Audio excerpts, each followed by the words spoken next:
वया सोबटा प्राप्त प्रसंगी एक 10 ते 15 मिनिटं फक्त एक आपल्या प्रवचनाची वेळ आहे. प्राप्त प्रसंगी हा जो अभंग निवडला, शरण शरण हनुमंता, या अभंगामध्ये तुकाराम महाराज काय म्हणतात? शरण शरण हनुमंता एकदा नाही तर दोनदा म्हणतात. काय म्हणतात? शरण शरण. तुम्ही बोलत चला, तुम्ही बोलले तर मला बोलते. कारण की मी काय खूप मोठा कीर्तनकार किंवा प्रवचन करणे हे लग्न एक बाबांची आज्ञा म्हणून एक 10 मिनिटं फक्त बोलण्याचा प्रयत्न करणार आहे. शरण शरण हनुमंता म्हणजे संत तुकाराम महाराज हनुमंतरायापुढे जातात आणि अतिशय लीनतेने नम्रतेने हनुमंतरायापुढे उभे राहतात आणि हनुमंतरायाला म्हणतात, हनुमंतराया शरण शरण. माणूस मला सांगा बाबू दादा, कोणीही कोणाला शरण जातं का? कोणी असो, मी असो किंवा कोणी असो, कोणीही कोणाला शरण जातं का? काहीतरी कारण असावं, काहीतरी त्याच्याकडे निमित्त असावं तर कोणीही कोणाला शरण जातं.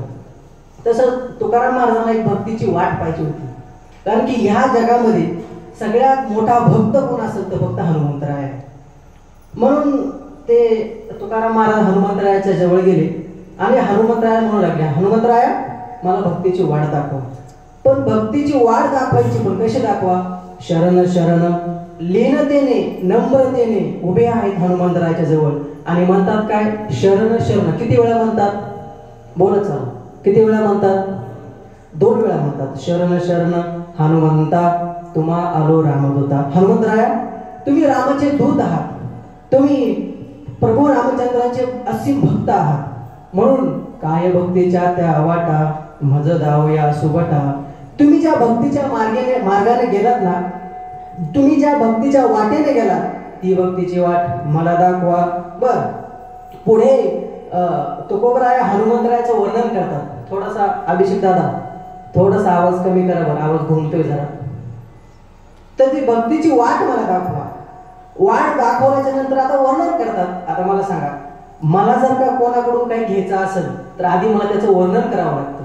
आपल्याला एखाद्या आमदाराकडे जायचं असेल तर आधी त्या आमदाराला आपल्या त्या पीएकडे जावं लागतं. त्या पीएला म्हणावं लागतं आम्हाला साहेबांना भेटायचं आहे. नाही आम्हाला साहेबांना भेटायचं आहे असं कोणी म्हणतं का? नाही. अतिशय नम्रतेने त्याला म्हणावं लागतं की आम्हाला साहेबांना भेटायचं आहे. त्याचप्रमाणे तुकोबराया हनुमंतरायाच्या मंदिरामध्ये दारामध्ये उभे आहेत आणि म्हणतात शरण शरण हनुमंता. काय म्हणतात? तुम्हा आलो रामदूता. काय भक्तीच्या त्या वाटा मज दावया सुबटा. तुम्ही ज्या भक्तीच्या वाटेने गेला ती भक्तीची वाट मला दाखवा. बर पुढे काय म्हणतात? हनुमंतराया तुम्ही शूर आहात. हनुमंतराया तुम्ही धीर आहात. शूर आणि धीर स्वामी काजी तू सादर. स्वामी म्हणजे मालक, स्वामी म्हणजे आपले गुरु, स्वामी म्हणजे आपले सद्गुरु.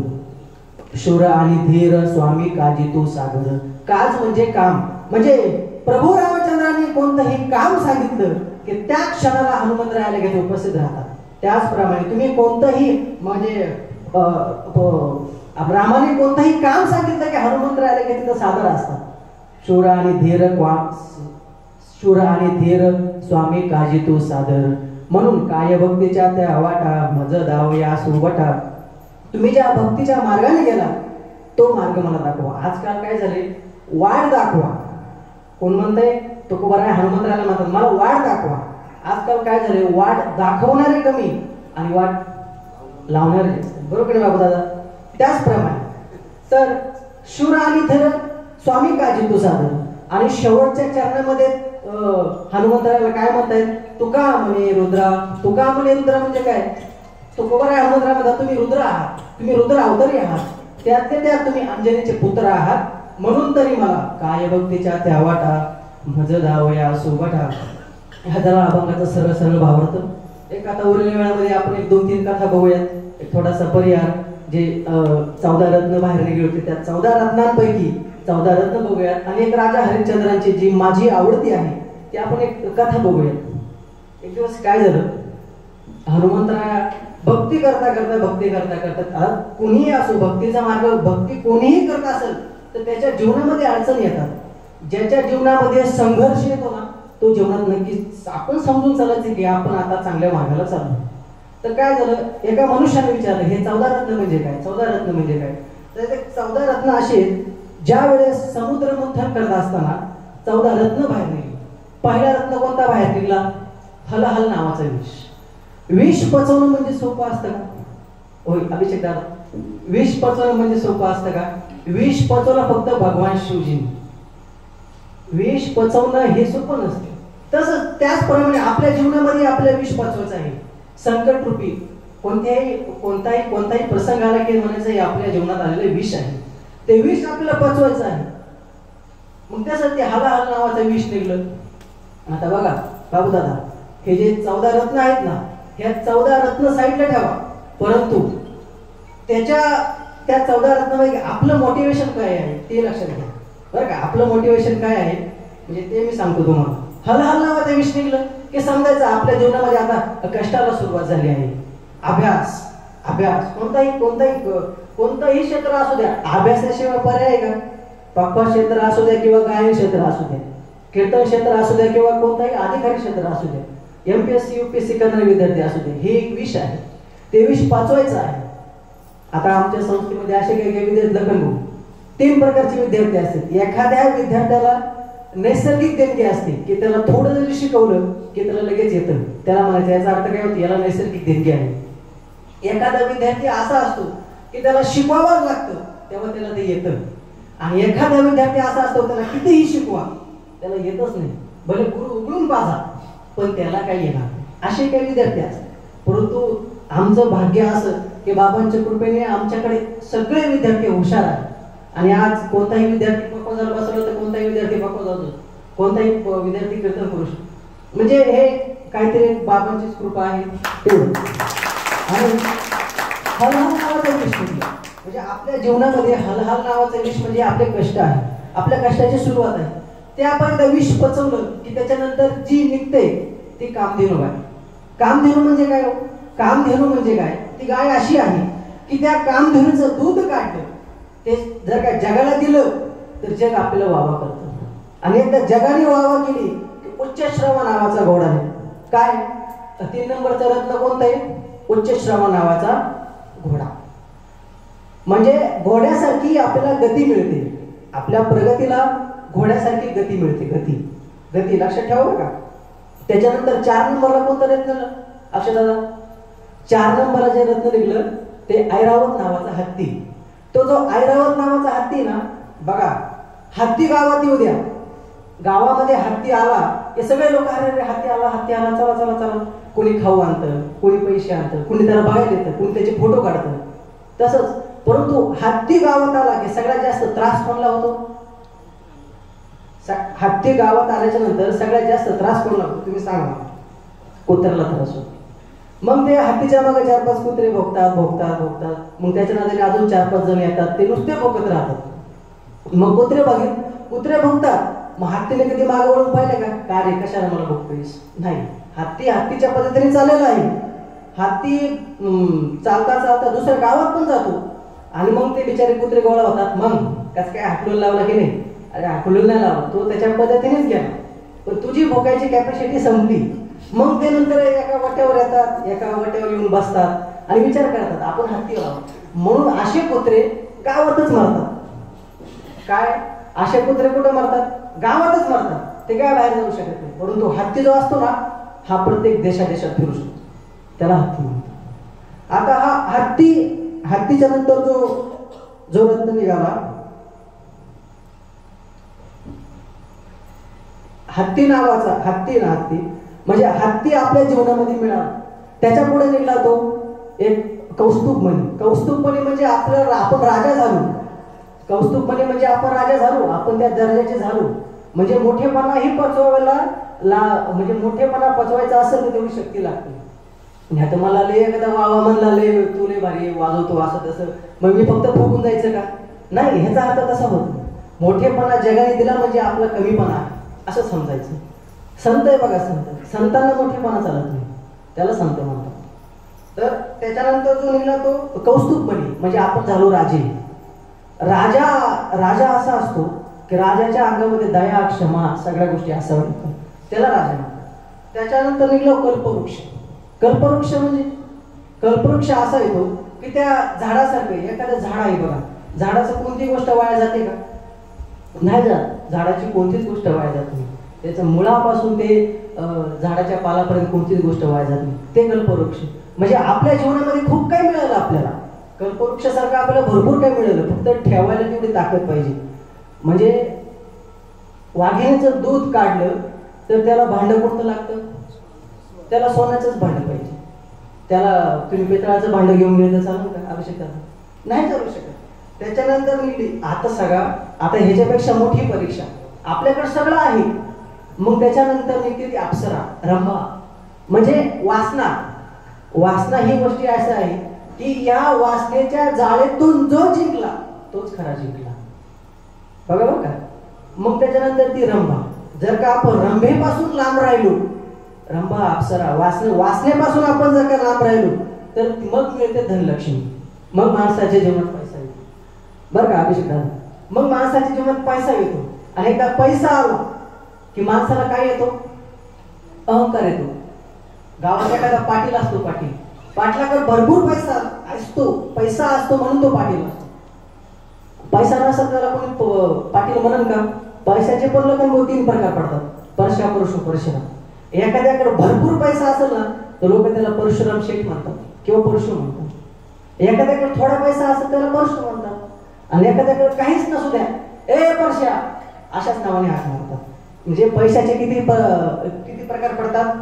परशा, परशु, परशुराम. त्याच्यानंतर निघला मग आपण जर का लक्ष्मी पचवली तर त्याच्यानंतर निघते वारुणी. वारुणी म्हणजे तुम्हीच बोला. वारुणी म्हणजे काय? म्हणजे अहंकार. अहंकारापासून आपण जर का दूर राहिलो तर ती वारुणीपासून आपण जर का दूर राहिलो त्याच्यानंतर मिळते आपल्याला चंद्रमा, शांतता. एखादा माणूस बघा, हे काय माणसं इतके श्रीमंत असतात परंतु एकदम शांत असतात. ते शांत का असतात? कारण ते ऐश्वर्य संपन्न असतात. ऐश्वर्य संपन्न का असतात? कारण की ते समाधानी असतात. लक्षात ठेवा, आपल्या जीवनामध्ये कितीही पैसा आला आपण शांत राहिलं पाहिजे. नाही तर पैसा आलाय मग कॉलर वर करायचे, नुसतं गावात चालायचं. काही पोरं असे पाहिलेत मी, बापाच्या जीवावर मोठे होतात, बुलेट घेतात, आयफोन घेतात, सगळ्या गोष्टी करतात. मला असं वाटतंय की आपण तरुण पोरांनी आपण सांगितलं पाहिजे की हे नाही, असं नाही केलं पाहिजे. आपण आपल्या पायावर मोठं झालं पाहिजे. आजकाल काय झालंय, माणसाकडे पैसा खूप झालाय परंतु नम्रता ही गोष्ट राहिलीच नाही लोकांना. म्हणून पैसा किती आला ना, मोठेपणा गावभर गाजू नका. मोठेपणा येणारच आहे आपल्या जीवनामध्ये, पण फक्त पैसा आला ना तर फक्त मोठेपणा येऊ नका. नम्रता. चंद्रमा, शांत राहायला शिका. नंतर निघली तो चंद्रमा. म्हणजे हे जे 14 रत्न आहेत हे सांगतो तुम्हाला. चंद्रमा. त्याच्यानंतर शेवटचा वृक्ष निघला तो पारिजात.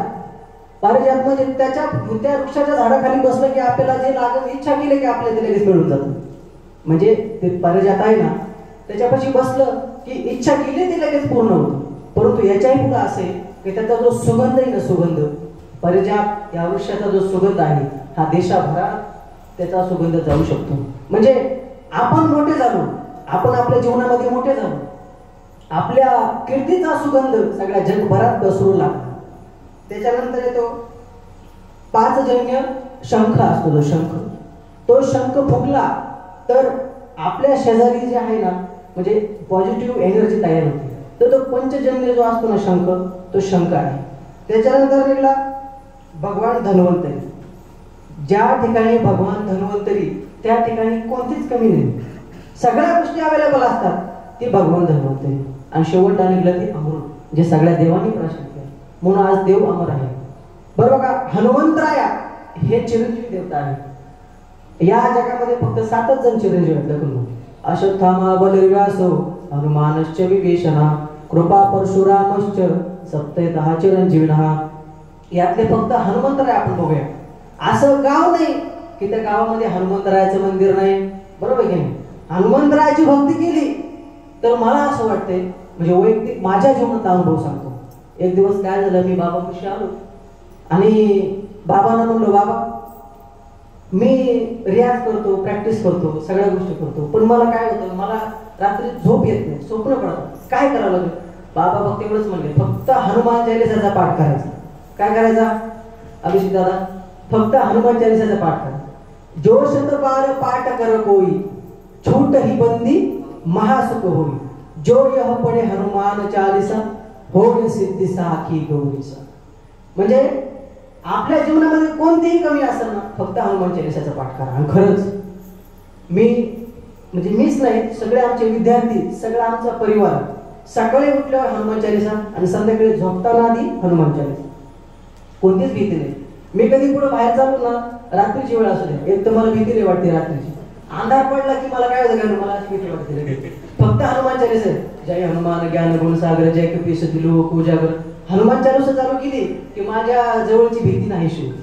म्हणजे हा आहे हनुमान चालीसाचा पाऊल. म्हणून कोणतीही गोष्ट असू दे, हनुमान चालीसाचा पाठ करावा असे वैयक्तिक मला तरी वाटतं.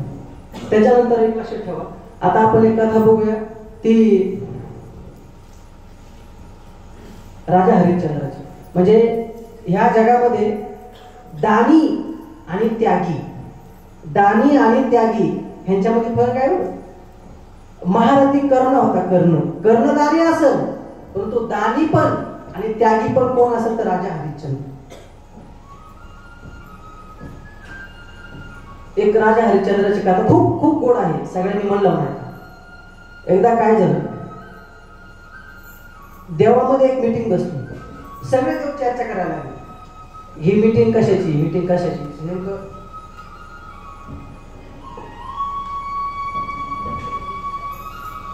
आणि झालं असं, ब्रह्मदेव, भगवान विष्णू आणि महेश म्हणजे भगवान शिव एकेकामध्ये चर्चा चालू असताना ते म्हणले, या पृथ्वी तलावर सगळ्यात दानी आणि सगळ्यात त्यागी कोण असेल.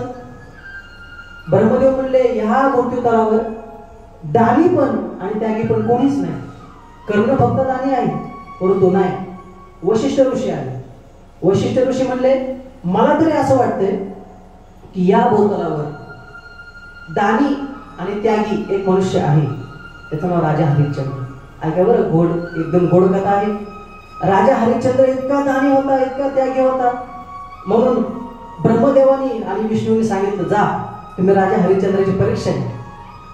वशिष्ठ ऋषी आले, या मृत्यू लोकात आले, पृथ्वी तलावर आले. त्यांनी एका ब्राह्मणाचं रूप धारण केलं. ब्राह्मणाचं रूप धारण केलं आणि ते राजा हरिश्चंद्राच्या त्या नगरामध्ये आले. राजा हरिश्चंद्र त्यांना नमन केलं. आपल्याकडे ब्राह्मणांना काय म्हणतात, काका म्हणतात, गुरु म्हणतात किंवा देवा म्हणतात.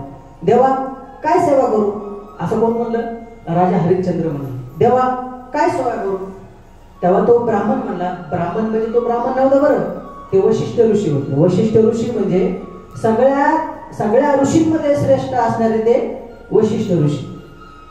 वशिष्ठ ऋषींनी ब्राह्मणाचं रूप धारण केलेलं होतं.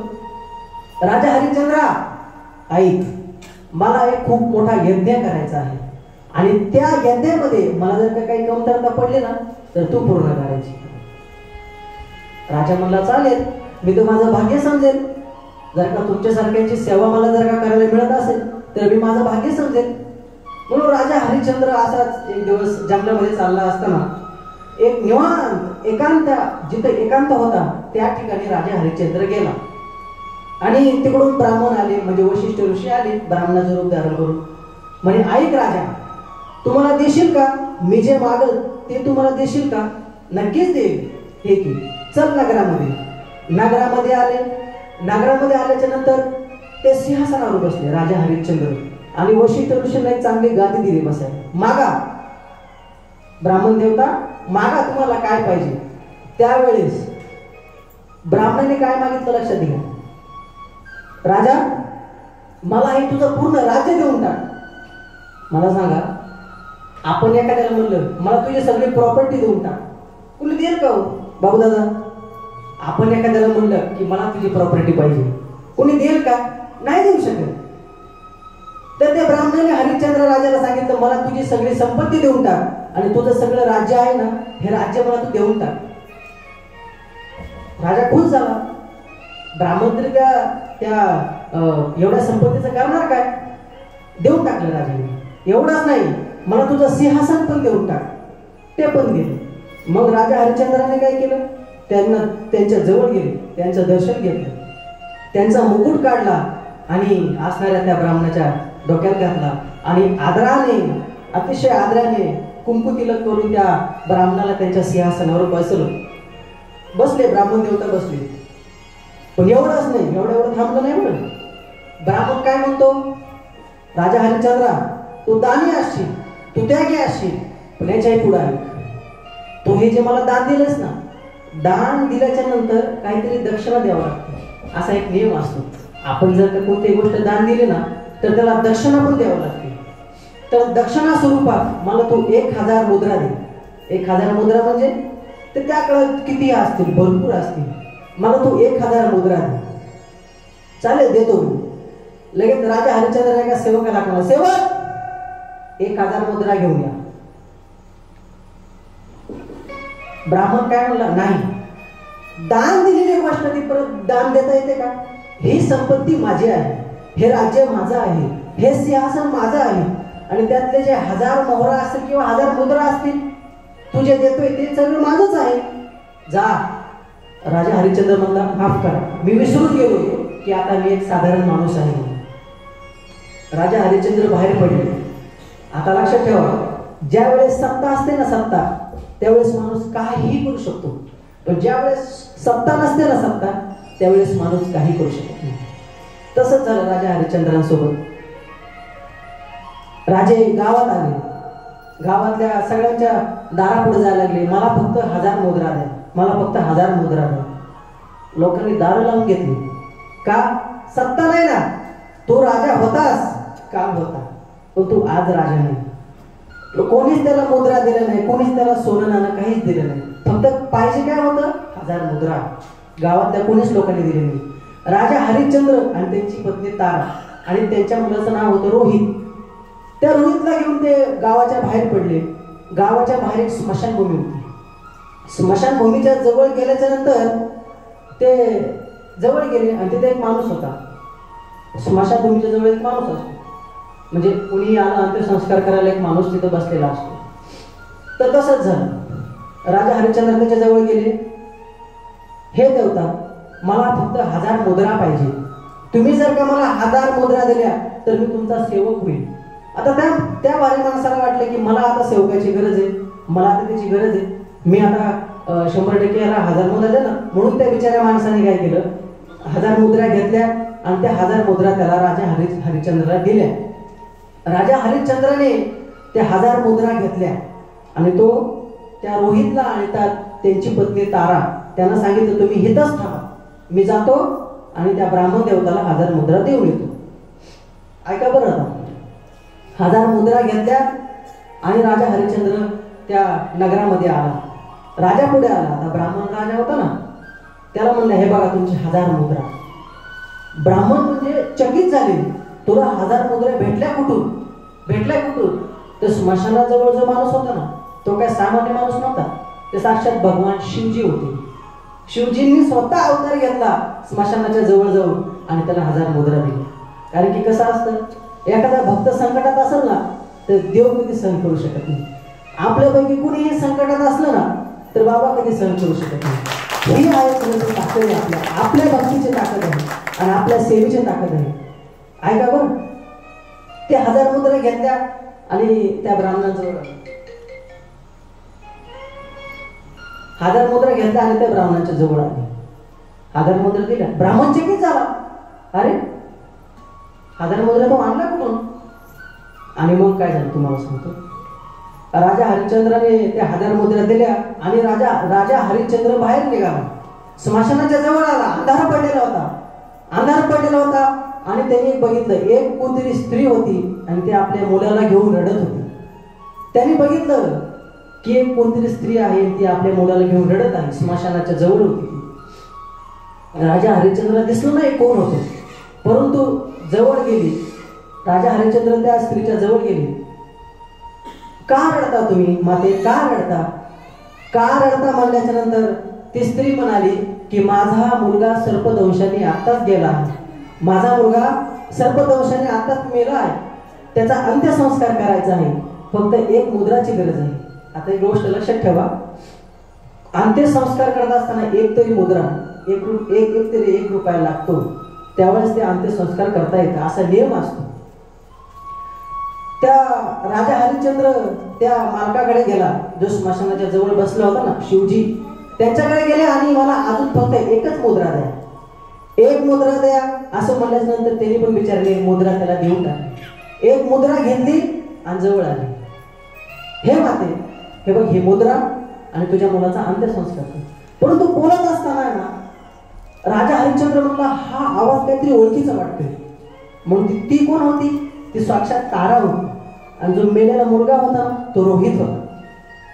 जवळ गेले, कोण आहेस तू? मी तारा. आणि हा मुलगा? हा रोहित. अजून जवळ गेली, तारा म्हणली, तुम्ही? तो राजा हरिश्चंद्र होता. तारा आणि हरिश्चंद्र मोठमोठ्याने रडू लागले. आता रोहित आपला गेला, त्याचा अंत्यसंस्कार करायचा होता. अंत्यसंस्कार करायचा होता म्हणून आता 1 रुपया पण आणलेला होता. असं आहे, अंत्यसंस्कार करताना कापड लागतं अंगावर टाकायला. ताराने कोणताहीच विचार नाही केला. त्यांना सांगितलं, प्रभू मी माझं अर्ध्या साडीने अंग झाकेल. हे बघा ही अर्धी साडी मधून फाडली आणि त्या असणाऱ्या रोहितच्या अंगावर पांघरली आणि अंत्यसंस्कार करण्यासाठी गेली. वरतून सगळे देव बघत होते. भगवान शिवजी होते, भगवान विष्णू होते, ब्रह्मदेव होते, इंद्रदेव होते, सगळे देव बघत होते. काय रे इतकी मोठी परीक्षा चालली.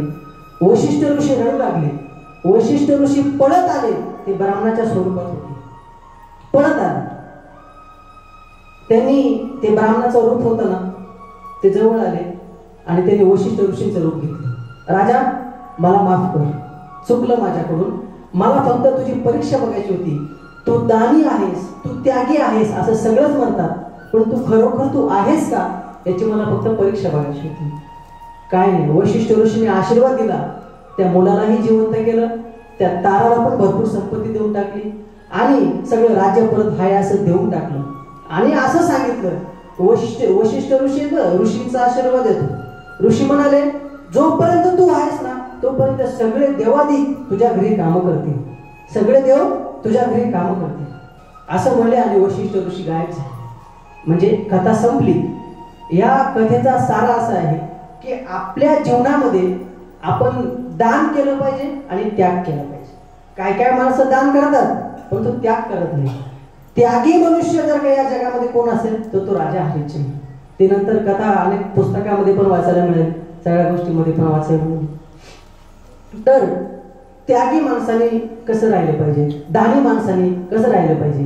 आपण जर का आपल्या जीवनामध्ये दान केलं तर ते सांगितलं नाही पाहिजे. एखाद्या मनुष्याने अन्नदान केलं तर ते सांगितलं नाही पाहिजे. एखाद्या मनुष्याने वस्त्रदान केलं तर ते सांगितलं नाही पाहिजे. ज्या वेळेस एखादा मनुष्य गुप्तदान करतो ना नक्कीच त्याचं पुण्य त्याला डबल मिळतं. मग लक्षात ठेवा, चांगल्या कर्माने चांगलं कर्म करत चला, चांगले वागत चला, चांगले बोलत चला. एकमेकांबद्दल द्वेष नका ठेवू एकमेकांबद्दल. कारण कसं आहे, आता खरं तर 8 वाजून गेलेले आहेत. मला 8चा टायमिंग दिला होता. 1-2 मिनिटं फक्त. आपण सद्गुरूंच्या सेवेमध्ये येतो, आपण आपल्या बाबांची सेवा करतो, मनापासून भक्ती करतो. आपण इथं प्रत्येक सेवेमध्ये हजर राहिलं पाहिजे. प्रत्येक सेवेमध्ये प्रत्येक गुरुवारी आलं पाहिजे, प्रत्येक पौर्णिमेला आलं पाहिजे. हे करत असताना आपण येतो पण आपण एकमेकांबद्दल द्वेष ठेवतो. आमचे महाराज लोक असतील किंवा कोण असतील, एक महाराज आला की दुसऱ्या महाराजाला आला तो असं नाही केलं पाहिजे.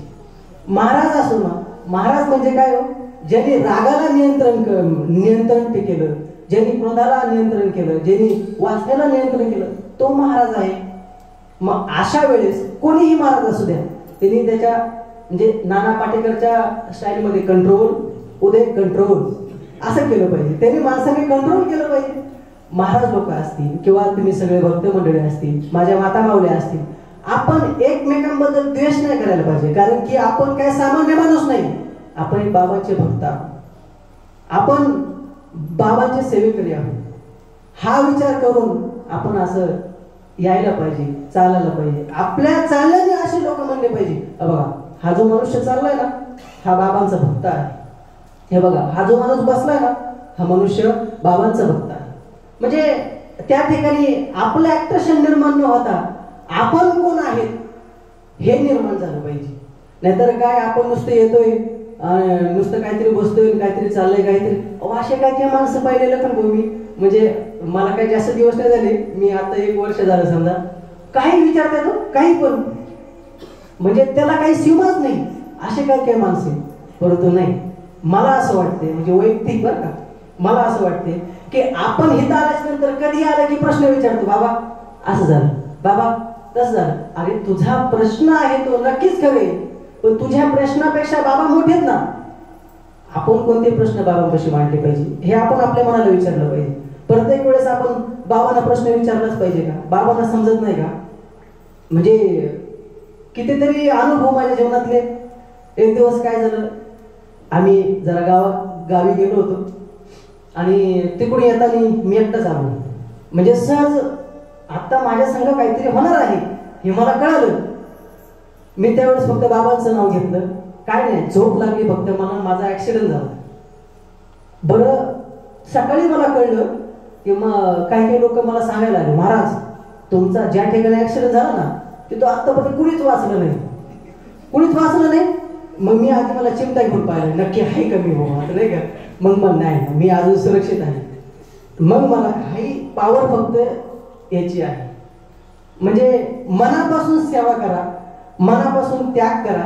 आणि हिथं आल्याच्या नंतर तुम्ही तिथून वरती येत असताना ना सगळ्या गोष्टी लांब ठेवा. कोणाच्या म्हणजे आपल्या मनात कोणाबद्दल द्वेष नका ठेवू, कोणाबद्दल मत्सर ठेवू नका. बघा मत्सर आणि मच्छर ह्या दोन गोष्टी काय माहिती, मच्छर जर का चावला तर रोग होतो, पण मत्सर जर का चावला तर अंतकरणात रोग होतो. म्हणजे बघा मच्छर चावला तर शरीराला रोग होतो, पण मत्सर चावला तर अंतकरणाला रोग होतो. म्हणून अंतकरण पवित्र ठेवा, अंतकरण शुद्ध ठेवा, अंतकरण चांगलं ठेवा, अंतकरण आपलं भक्तिमय ठेवा. एवढंच बोलतो आणि थांबतो. आजचा जो अभंग होता, शरण शरण हनुमंता तुम्हा आलो रामदूता, काय भक्तीच्या त्या वाटा मज धावया सुगोटा. तुकोबाराया भक्तीची वाट सांगतात, भक्तीची वाट दाखवा म्हणतात. आपण इथं काय येतो तर एक वाट बघायला येतो की मला ही वाट पाहिजे, मला हा मार्ग पाहिजे. म्हणजे बाबा जो सांगतील त्याच मार्गाने आपण चाललं पाहिजे. नाहीतर काय बाबा म्हणजे हनुमंतरायाची सेवा करा आणि आपण कुठेतरी गेलो मसोबाची सेवा करायला लागलो, हे चालत नसतं. जे सांगितलं तेच करायचं. भक्ती हनुमंतरायासारखी करा. हनुमंतराय हे खूप मोठे भक्त होते, हनुमंतराय हे चिरंजीव देवता होते. एवढं असून सुद्धा बघा मनोजवम मारुत तुल्य वेगम, मनोजवम म्हणजे मनाही पेक्षा माझं मन आहे, माझं मन किती स्पीडने पळतं. आता मी एका मिनिटात पुढे गेलो, मुंबईला गेलो, एका मिनिटात मी कुठे गेलो, संगमनेरला गेलो. म्हणजे जी मनाची गती आहे ना याच्याही पेक्षा स्पीड कशाला असेल तर मारुतरायाच्या या वेगाला आहे. मनोजवम मारुत तुल्य वेगम जितेंद्रियम बुद्धिमता वरिष्ठ, मी बुद्धीची देवता आहे, वरिष्ठ आहे, मी बुद्धीच्या देवतांमध्ये वरिष्ठ आहे. वातात म्हणजे वानरयुध मुख्यम, म्हणजे वानरांमध्ये मी मुख्य आहे. आणि शेवटला काय म्हणतात, श्रीराम दूतम शरणम प्रबद्धी, म्हणजे मी एक रामाचा दूत आहे, मी प्रभू रामचंद्रांचा भक्त आहे, म्हणून मी तुम्हाला शरण येतो, असं तुकोबाराय या अभंगामधून सांगतात. हे अभंगाला मी आता थांबवतो. म्हणजे अभंग सोडवणं एवढं सोपं नसतं, पण मी एक प्रयत्न केला बाबांच्या कृपेने. हे बघा मी काय अभ्यास करून आलेलो नव्हतो, बाबा सहज म्हणले चला 10 मिनिटं बोला, म्हणून मला जे आवडलं मी ते बोललो. फक्त जे माझ्या मनात आलं बाबू दादा मी ते बोललो.